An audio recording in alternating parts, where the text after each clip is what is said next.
तत्त्वानां वन्दे सद्गुणलब्धये।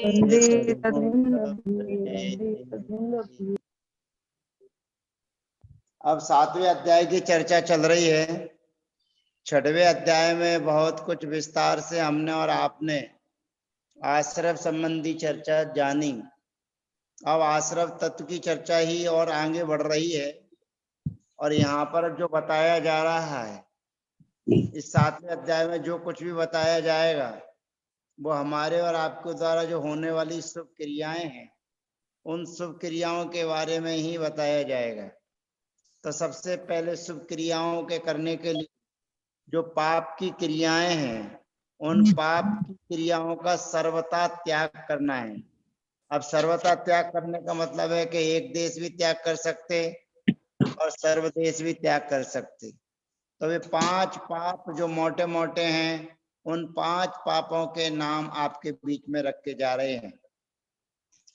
हिंसा, नृतस्तेया, ब्रह्म परिग्रहेभ्यो विरतिर्वृतम, अर्थात हिंसा, वृत्ति व्रतम, हिंसा का त्याग करना व्रत है।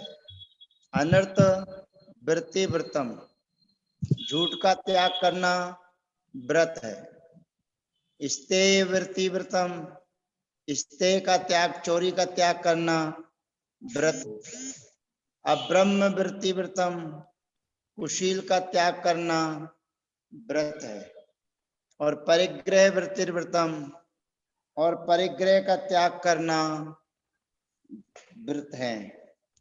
अब परिग्रह का त्याग करने की चर्चा यहाँ लिखी है, परिग्रह परिमाण की चर्चा नहीं कही। फिर वो व्रतों की सामान्य परिभाषा तो ये बता दी कि हिंसा नहीं करना, झूठ नहीं बोलना, चोरी नहीं करना, कुशील सेवन नहीं करना और परिग्रह नहीं रखना, इनका त्याग करने का नाम व्रत है। ये आचार्य भगवंत बता रहे हैं। अब वो व्रतों को धारण करने वाले व्यक्ति कितने प्रकार के हो सकते हैं? तो कहते हैं ग्रस्त हो सकता है और एक मुनि हो सकता है। अब जो मुनि होगा उसको महावृत्ति कहेंगे और जो ग्रस्त होगा उसको अणुवृत्ति कहेंगे। तो देश सर्वतोणु महति, देश सर्वतोणु महति, अर्थात जो व्रत हैं, हिंसा, झूठ, चोरी, कुशील, परिग्रह, इनकी चर्चा मैंने इसलिए ज्यादा नहीं किया आपको क्योंकि आप सब जानते हैं कौन कौन से कार्य हिंसा के हैं, कौन कौन से चोरी के हैं। 5 पाप छोटे बच्चों को स्कूल में पढ़ाया जाता है, हिंसा, झूठ, चोरी, इसलिए मैं उनके बारे में ज्यादा चर्चा नहीं कर रहा। आगे जहां आवश्यकता पड़ेगी मैं आपके बीच में चर्चा करूंगा। देश सर्वतोणु महति, वे व्रत 2 प्रकार के होते हैं। देश माने एक देश त्याग करना, और एक देश त्याग करने के लिए 6 डालाकार पंडित दौलत राम जी बड़ी अच्छी परिभाषा हमारे बीच में देते हैं। त्रिस हिंसा का त्याग व्रता था वरना समाज।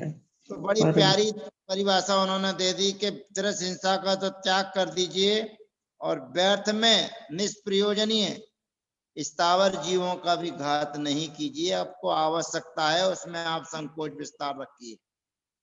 तो देश सर्वतोणु महति, देश व्रत, एक देश त्याग करने को अणुव्रत कहते हैं, और सर्वतः संपूर्णता से त्याग करने को महति माने महाव्रत कहते हैं। व्रतों के 2 भेद कर दिए, अणुव्रत और महाव्रत। जो 5 पापों का एक देश त्याग करता है। एक देश त्याग करने का मतलब है आप ग्रस्त हैं और ग्रस्त जीव आवश्यक आरंभ सारंभ भी करता है, और आवश्यक आरंभ सारंभ करता है तो पृथ्वी है, जल है, अग्नि है, वायु है, वनस्पति है। इन 5 स्थावर जीवों की विराधना उसके द्वारा होती है। वो कितना भी बचना चाहे लेकिन नहीं बच पाता है। तो आचार्य भगवंत कहते हैं जिन जिन जीवों के करने से आपको आवश्यकता है, उन आवश्यक कार्यों को सीमित करने, सीमित आप करने की कोशिश करेंगे। स्नान आपको करना है, 1 बाल्टी की जगह आप आधी बाल्टी में भी स्नान कर सकते हैं, पौन बाल्टी में भी स्नान कर सकते हैं। तो आप अपनी आवश्यकताओं को इतना सीमित बनाएं कि जिससे जीवादि प्राणियों की हिंसा और विराधना ना हो। तो व्रतों के दो भेद हैं, एक देश त्याग करने को अणुव्रत कहते हैं और संपूर्ण त्याग करने को महाव्रत कहते हैं। अब इन व्रतों की भावनाएं आगे आपके बीच में आ रही हैं। जो आप व्रत ग्रहण किए हुए हैं, एक एक व्रत की भावनाओं रक्षा करने के लिए, सुरक्षा गार्ड रखने के लिए 5-5 भावनाएं कही हैं। ध्यान रखना, व्रत केवल 5 माने हैं, अहिंसा, सत्य, अचौर्य, ब्रह्मचर्य और अपरिग्रह। उन 5 व्रतों की रक्षा करने के लिए ही प्रत्येक की 5-5 भावनाएं बताई जा रही हैं। और जो 3 गुण व्रत हैं, 4 शिक्षा व्रत हैं, वे भी शीलवाड़ की तरह, जैसे खेत किसान रहता है, खेत के आसपास अपने मेड़ लगा के रखता है कि खेत में कोई जानवर जीव जंतु ना घुस जाए। इसी प्रकार से अहिंसा आदि जो आपने 5 व्रत लिए हैं, उनकी रक्षा और सुरक्षा के लिए 3 गुण व्रत हैं और 4 शिक्षा व्रत हैं। तो उन अहिंसा आदि 5 की रक्षा के लिए 7 गुण हैं, 3 गुण व्रत और 4 शिक्षा व्रत, ये 7 शील कहलाते हैं। उनकी भी चर्चा चलेगी। तत्स्थैर्यार्थम भावना पंच पंच, तत्स्थैर्यार्थम भावना पंच पंच। तत् माने उन 5 व्रतों की, स्थैर्यार्थम स्थिरता करने के लिए, दृढ़ता लाने के लिए, मजबूती लाने के लिए प्रत्येक व्रत की पंच पंच 5-5 भावनाएं हैं, ऐसा जानना चाहिए। अब किसकी व्रत की कौन सी भावना है, ये नाम नहीं लिखेंगे, क्योंकि आपको पहले ही बता दिया कि पहले आपको क्या करना है, हिंसा का त्याग करना है। तो हिंसा का त्याग किया माने अहिंसा व्रत हो गया, झूठ का त्याग किया यानी कि सत्य व्रत हो गया, चोरी का त्याग किया अचौरी हो गया, अब्रह्म का त्याग किया ब्रह्मचर्य हो गया, परिग्रह का त्याग किया अपरिग्रह हो गया। तो नाम क्रम से बताए हैं, उन्हीं नाम के क्रम से अब आपके बीच में चर्चा करते हैं। पहले अहिंसाणु व्रत की चर्चा, कि अहिंसा व्रत आपको पालन करना है तो किन किन चीजों का पालन करना आपको जरूरी है। सोचना समझना, हमारे आचार्य भगवान से कितनी महती अनुकंपा हम आपके ऊपर कर रहे हैं। सबसे पहले कहते हैं वांग मनोगुप्तिरिया दान निक्षेपण समित्यालोकित पान भोजनानि पंच। वांग मनोगुप्तिरिया दान निक्षेपण समित्यालोकित पान भोजनानि पंच। अब विचार करो, चिंतन करो।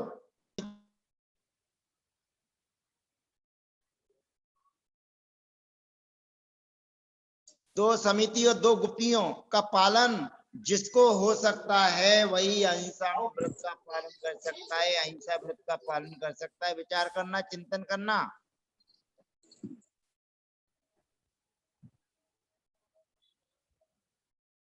वचन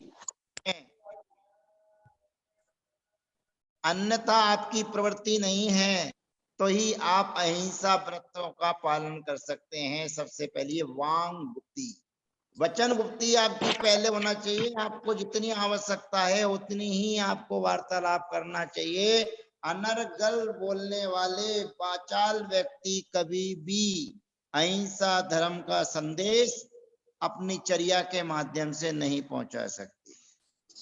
फिर आदमी पाप करता है तो मन से करता है, तो इसलिए फिर दूसरा नियम बना दिया कि मनोगुप्ति, मन भी आपका चलायमान नहीं होना चाहिए कि आप क्षण में कहीं पहुंच जाए, क्षण में कहीं पहुंच जाए, वो भी इस तरह रहना चाहिए। तो मनोगुप्ति हो गई। मन और वचन ये दोनों आपके वश में रहना चाहिए। अब उसके बाद में बचा काय, तो कहते हैं अब शरीर को क्या करो, कहते हैं ईरिया समिति। आप ईरिया समिति से चलिए, देखकर चलिए। आपको कहीं भी आना जाना है तो नीचे की जमीन देखें, ऊपर आकाश की ना देखें। और नीचे की जमीन देखेंगे तो आपके अहिंसा धर्म का पालन होगा। आप ऊपर देख के चल रहे हैं, जीवों की आराधना हो या ना हो, पर आपको हिंसा का दोष लगेगा। और नीचे देखकर चल रहे हो, नीचे देख के चलते में अचानक कोई जीव जंतु आपके पैर के नीचे आ जाता है और आप बचाने की कोशिश करते हैं, बचाते बचाते उसके ऊपर पैर रख भी जाएगा, तो आचार्य भगवंत कहते हैं कि तुम्हें थोड़ा प्रमाद तुम्हारे जीवन में नहीं था, इसलिए दोष तो लगेगा, लेकिन तुम्हारे भाव उसको मारने के नहीं थे, लेकिन मर गया। तो इस प्रकार से ईरिया समिति का पालन हमको और आपको करना चाहिए। चौथे नंबर पर है आदान निक्षेपण। आदान निक्षेपण का मतलब है कि हम कोई भी वस्तु ले रहे हैं, कोई भी वस्तु उठा रहे हैं, कोई भी वस्तु रख रहे हैं, तो उठाने रखने वाली वस्तु को आप देखकर उठाएं और देखकर रखें। ये 4 हो गई, विचार करना, चिंतन करना। अब चौथे नंबर पर आता है आलोकित पान भोजनानी। आलोकित पान भोजनानी का मतलब बहुत से लोग अपने हिसाब से लगा लेते हैं। आलोकित माने प्रकाश होता है, और वो कहते हैं प्रकाश में भोजन करना चाहिए, और चाहे प्रकाश बिजली का क्यों ना हो। तो आचार्य भगवंत कहते हैं ऐसा नहीं। प्राकृतिक जो आलोकित है, सूर्य का जो प्रकाश है, उस सूर्य के प्रकाश के रहते हुए ही जो भोजन करके फ्री हो जाता है, उसी का अहिंसा व्रत का पालन संभव है, अन्यथा वो अहिंसा व्रत का पालन नहीं कर सकता। अब इसमें चिंतन करें, मनन करें। वचन गुप्ती ग्रस्तों को संभव नहीं है, मन गुप्ती ग्रस्तों को संभव नहीं है। ईरिया समिति का पालन करना, नीचे देखकर चलना ग्रस्तों के लिए संभव नहीं है, और इतना व्यस्त है अपने जीवन में कि आदान निक्षेपण उठाने रखने वाली चीजों को उसको देखने का ही समय उसके पास में नहीं है। परंतु आलोकित पान जो भोजन है, ये तो ग्रस्त का ही है। साधु तो पराधीन है। साधु तो एक दिन में एक ही बार भोजन करता है, और वो भी संध्या वेला को, सामायिक की वेला को, स्वाध्याय की वेला को त्याग करके भोजन करता है। उसकी भी सीमा पर मर्यादा है कि कितने समय से पहले वो भोजन कर ले, ताकि गृहस्थ भी दिन में भोजन करे। तो यहाँ पर तो आलोकित पान भोजन का मतलब है कि जो गृहस्थ है, जो शाम को भोजन करता है, 2 टाइम भोजन करता है, तो शाम को सोचता है अभी तो उजेला है, अभी तो उजेला है, और कमरे में जाकर फिर लाइट जला के भोजन करता है, तो सोचता था मैं उजेले में आया था, तो वही उजेला यहाँ पर है। यह उसकी गलत फहमी है। हमें दिन में भोजन करने का मतलब है कि सूर्य के प्रकाश में जो भोजन करता है, वही अहिंसा व्रत का पालन करने में सक्षम है। इसलिए हमें इन 5 चीजों का पालन करना चाहिए। सबसे पहले तो हमें दिन में ही भोजन करना चाहिए, और स्वाध्याय में हमारे से जो जुड़े हुए हैं वो प्राय करके त्यागी हैं, वृत्ति हैं, प्रतिमाधारी हैं। पर हो सकता है कि कुछ ऐसे भी हों जो त्यागी वृत्ति प्रतिमाधारी ना हो, और उनसे मेरा निवेदन यही है कि आप प्राय करके लोग रात्रि भोजन नहीं करते हैं, लेकिन भोजन को छोड़कर, अन्न को छोड़कर अन्य चीजों को वो ग्रहण करते रहते हैं। और अन्य चीजों के ग्रहण करने में भले ही आराम साराम हो, भले ही गैस को जलाना पड़े, भले ही कुछ करना पड़े, तो आचार्य भगवंत कहते हैं रात को यदि तुमने कोई चीज तैयार की, जिसको फलाहार कहते हैं, बिना अन्न की चीज कहते हैं, ध्यान रखना फलाहार की व्यवस्था जो जैनियों की नहीं है। ये तो दूसरों के यहाँ से आपके यहाँ आ गया कि फलाहार कर लो, क्योंकि आपके यहाँ तो उपवास जो होता है, तो उस उपवास में जल भी ग्रहण नहीं किया जाता है, मंजन भी नहीं किया जाता है, और अन्य लोगों का जो उपवास होता है तो वो अन्न नहीं खाएं, तो उनका उपवास। बाकी दिन भर खाते रहे, क्या खाना है क्या नहीं खाना कोई दिक्कत वाली बात नहीं है, तो वो उनका उपवास है। क्या है? उपवास है। क्यों? क्योंकि हम आज अन्न नहीं खा रहे हैं। तो आचार्य भगवंत कहते हैं दिन में ही भोजन करना चाहिए, और दिन का बना हुआ ही भोजन करना चाहिए। रात का बना भोजन कभी दिन में नहीं करना चाहिए, दिन का बना भोजन कभी रात में नहीं करना चाहिए। और दिन में केवल अन्न के साथ अन्य चीजों का भी एक सीमा मर्यादा रखनी चाहिए। तो रात में तो आवश्यकता जल की भी नहीं पड़ती है, पर अपना शरीर अपनी साधना इस प्रकार की हमको बनाना चाहिए कि किसी भी चीज की आवश्यकता ना पड़े और दिन में ही अपना काम कर लेना चाहिए। तो वचन गुप्ती, मनोगुप्ती,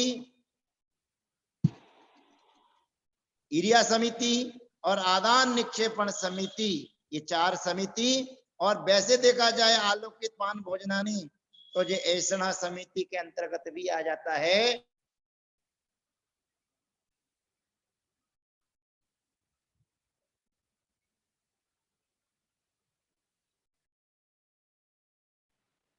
भैया जी,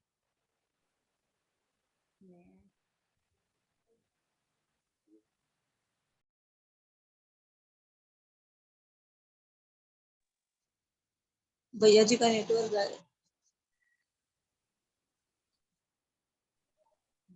चला गया। भैया जी की आवाज नहीं आ रही। तो जुड़े हुए आवाज भैया जी दोबारा। और ये जैन कुल यदि आपका चला गया तो बड़ी विडंबना खड़ी हो जाएगी। इसलिए शायद लगता है कि मेरी आवाज भी आप तक नहीं पहुंच रही है। ये आवाज भैया जी आ रही है अभी तो? ठीक है, जब तक मैं हूं जब तक तो आती रहेगी। अब सत्य व्रत को पालन करने के लिए भी 5 भावनाएं। अब भैया देखो जी, चिंतन करो। हाँ भैया जी वंदना, मैं ये हाँ, पूछ रही थी कि हम रात में तो खाना नहीं खाते लेकिन दिन में लाइट जला के खाना खाते हैं, तो क्या? दिन में भी भोजन लाइट जला के नहीं करना चाहिए, वही तो बताया जा रहा है। आलोकित का मतलब ये नहीं है कि आप किसी का भी प्रकाश करते में प्रकाश करके आप भोजन करें। आपको ऐसी जगह भोजन करना चाहिए जहां प्राकृतिक प्रकाश आपके यहाँ आता हो, और नहीं आता है तो फिर आपको करना ही पड़ता है। तो क्या किया जाए? तो घर ऐसा बनना चाहिए कि जब भी आप दिन में हैं, घर में हैं, तो प्रकाश आपके यहाँ आना चाहिए। तो लाइट जला के भोजन तो दिन में भी नहीं करना चाहिए। जिसका रात्रि भोजन का त्याग है वही तो दिन में करेगा भोजन, और हाँ रात भैया में जी। रात में लाइट बंद करके भोजन करेगा तो उसको कुछ दिखेगा ही नहीं।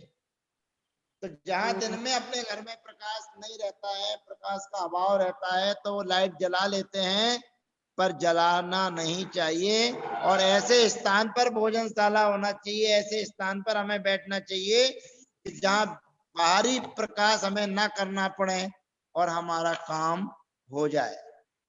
तो इसलिए चाहे आप कहीं भी भोजन करें, लाइट उजेले में ना करें और समय पर भोजन करें। और कमरे में यदि लाइट नहीं है तो हम कमरे से बाहर आके जहां प्रकाश आ रहा हो वहां पर बैठकर भोजन करेंगे।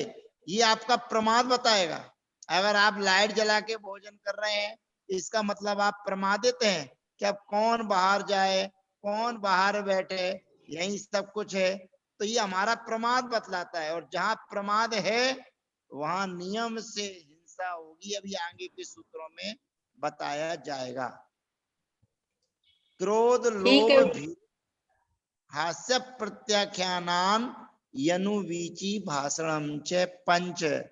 अब देखिए, सत्यव्रत आपने ले रखे हैं, और सत्यव्रतों का पालन करने के लिए आचार्य भगवंत कहते हैं यदि आपको गुस्सा आता है और आप क्रोध करते हैं तो आप सत्य नहीं बोल सकते हैं, सत्य की रक्षा नहीं कर सकते हैं। क्रोध का त्याग करना है। फिर उसके बाद में कहते हैं लोभ प्रत्याख्यान। अगर आपके अंदर लोभ की प्रवृत्ति बैठी हुई है कि ये भी आ जाए, ये भी आ जाए, ये भी आ जाए, ये भी मिल जाए, तो भी आचार्य भगवंत कहते हैं कि आप सत्य की सुरक्षा नहीं कर सकते हैं। फिर भीरत्व प्रत्याख्यान। डरपोक व्यक्ति असत्य का सहारा ले लेता है, और जो सम्यक दृष्टि जीव होता है वो निर्भय रहता है, किसी से डरता नहीं है। डरता है तो अपने कर्मों से डरता है। तो जो भयभीत रहता है, डरता है, और डर के कारण सत्यवाद को नहीं कह पाता है, तो वह सत्य व्रत का घात कर देता है। अब चौथी बात विशेष है, ध्यान रखिएगा। क्रोध का त्याग करना, लोभ का त्याग करना, भय का त्याग करना। अब चौथी चीज है हास्य प्रत्याख्यानान। हास्य माने हंसी मजाक का त्याग करना, क्योंकि हम और आप हंसी मजाक में भी प्राय करके अन्यथा प्रवृत्ति हम लोग करते रहते हैं। तो हास्य माने हंसी मजाक का त्याग करना। और 5वें नंबर पर विशेष है अनुवीची भाषणम। बोलना भी तो कैसे बोलना, माँ जिनवाणी का सहारा लेकर, जो जिनवाणी हमें बता रही है उसका ये प्रतिपादन करते हुए हमें बोलना चाहिए अनुवीची भाषणम। माने जिनवाणी के परिप्रेक्ष्य में ही हमें अपनी बात रखना चाहिए। जिनवाणी का अवर्णवाद ना हो जाए, श्रुत का अवर्णवाद ना हो जाए, अन्यथा जिनवाणी का कथन हमारे द्वारा ना हो जाए, तो जिनवाणी के अनुसार बोलने वाला ही सत्य व्रत की रक्षा कर सकता है। तो अनुवीची भाषणम अर्थात क्रोध का त्याग करना, लोभ का त्याग करना, भय का त्याग करना, हंसी मजाक का त्याग करना, इन 4 चीजों का तो त्याग करना है। और अनुवीची भाषणम, जिनवाणी के अनुसार, शास्त्रों के अनुसार अपने वचनों को कहना है, ये अपने को ध्यान रखना चाहिए। अब सत्य के बाद में आता है अचौर्य व्रत की भावनाएं। अब अचौर्य व्रत की भावनाएं आपके बीच में आती हैं। अब विचार करना, चिंतन करना। अब अहिंसा व्रत की भावनाओं में आपको 2 समिति, 2 गुप्ती और 1 आदान निक्षेपण बताया था, आलोकित पान भोजन बताया था। अब मुनि गुप्ती पालन कर सकता है, मुनि समिति पालन कर सकता है। और अभी सत्यव्रत की भावना में क्रोध का त्याग, लोभ का त्याग, भय का त्याग, ये सारी चीजें बताई। अब अचौर्य व्रत की जो 5 भावनाएं आ रही हैं, उसमें गृहस्थ पालन ही नहीं कर सकता। और उसमें तो केवल दिगंबर मुनि महाराज ही होना चाहिए, क्योंकि लिखा है शून्यागार, विमोचितावास, परोपरोधाकरण, भैक्ष शुद्धि, सधर्मा, विषम बाधाः पंच। शून्यागार, विमोचितावास, परोपरोधाकरण, भैक्ष शुद्धि, सधर्मा, विषम बाधाः पंच।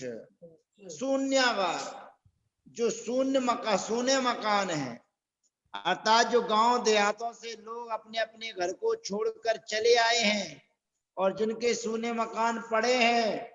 ध्यान रखना, ये सूत्र केवल चौथे काल के दिगंबर मुनि महाराजों के लिए और चौथे काल की चर्चा है। पंचम काल में कोई भी अपने शून्य मकान को नहीं छोड़ के आता, किसी के शून्य मकान नहीं पड़े हैं। और आज गांव का व्यक्ति शहर में आ गया है और गांव में कोई है भी नहीं है।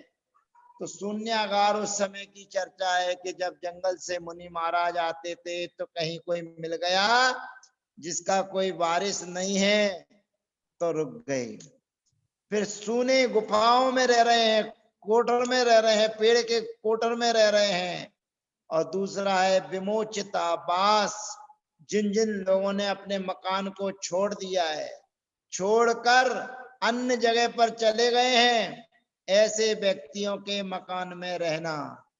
फिर परोपरोधाकरण, ये विशेष चीज का ध्यान रखिए।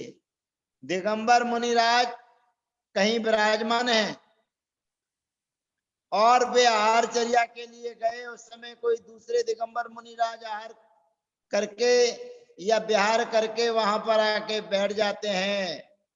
और जो पहले वाले दिगंबर मुनिराज जंगल में से आहार करने के लिए गए, अपने स्थान पर आकर अपने स्थान पर अन्य किसी मुनि महाराज को बैठा देखकर वे उन मुनि महाराज से ये नहीं कह सकते हैं कि ये मेरा था, मैं यहाँ ठहरा हुआ हूं। अगर ये उन्होंने कह दिया तो परोपरोधाकरण नहीं हो सकता। तो परोपरोधाकरण का मतलब है कि जो चीज आप जहां पर आप बैठे हुए थे, जो आपके अधिकार में थी, उस जगह पर, उस स्थान पर अन्य कोई साधक आ जाए तो आपको उनसे ये नहीं कहना है कि ये मेरा कमरा है या मैं यहाँ पर रुका हुआ हूं। बड़ा कठिन है। फिर उसके बाद में भैक्ष शुद्धि, जो हमारी और आपकी चर्या होना चाहिए, साधुओं की चर्या होना चाहिए। भैक्ष शुद्धि माने आहार चर्या, चरणानियोग की चर्या की शुद्धि होना चाहिए। 28 मूल गुणों का पालन और 40 दोषों से रहित आहार ग्रहण करना चाहिए। उसके बाद में आता है सधर्म अभिसंवाद, माने साधर्मियों से प्रति अब विसंवाद रखना, माने विसंवाद नहीं करना।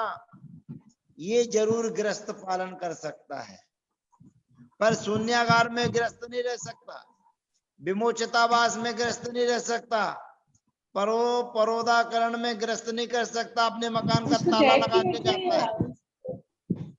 पर भैक्ष शुद्धि का पालन कर सकता है, सारचर्या व्यवस्थित कर सकता है, शुद्ध भोजन ग्रहण कर सकता है, भैक्ष शुद्धि करना चाहे तो कर सकता है। और सधर्म विसंवाद, आपस में जो हमारे साधर्मी बंधु भाई हैं उनके प्रति भी, उनके साथ भी वो अविसंवाद अर्थात विसंवाद से रहित हो सकता है। तो भैक्ष शुद्धि का पालन करना चाहे तो गृहस्थ कर सकता है, और आपस में लड़ाई झगड़ा ना करे, ये भी गृहस्थ और मुनि दोनों के लिए संभव है। तो इस प्रकार 5 अचौर्य व्रत की बात क्या होता है। परोपरोधाकरण, परोपरोधाकरण का मतलब क्या होगा? परोपरोधाकरण का मतलब है कि जहां आप ठहरे हुए थे उस चीज को आप अपना नहीं कहना। आप जिस स्थान पर ठहरे हुए थे वहां अन्य कोई आकर रुक जाए तो आप वहां पर ये नहीं कह सकते कि पर मेरा है, ये चीज मेरी थी, आप यहाँ पर आके क्यों रुक गए। ये परोपरोधाकरण का मतलब है कि जहां पर अन्य कोई साधु रुका हुआ है और वहां कोई दूसरा साधु आकर रुक जाता है तो वे साधु उससे ये नहीं कहेंगे कि ये मेरी थी, आप यहाँ से हट जाइए। ये परोपरोधाकरण का मतलब का अर्थ है कि जो साधु आपके रुकने के स्थान पर, उस साधु को पता नहीं है कि आपका रुकने का स्थान ये है कि आप रुके हुए हैं, तो आपके सामने वो कोई बैठा हुआ दिखा है और आपने उनसे कह दी कि ये मेरा स्थान है, मैं यहाँ रुका हुआ था, तो आपको चोरी का दोष लगेगा। जो अचौर्य व्रत आपने लिया है उसमें अतिचार लग जाएगा। भैया जी समय हो गया, इसका दोबारा नई मीटिंग जी दोबारा मीटिंग चालू हो जाएगी और दोबारा मीटिंग में आप लोग पुनः जुड़ जाइएगा। और जो ब्रह्मचर्य व्रत की भावनाएं बताई जा रही हैं, ब्रह्मचर्य भावनाएं जो बताई जा रही हैं वो थोड़ी सी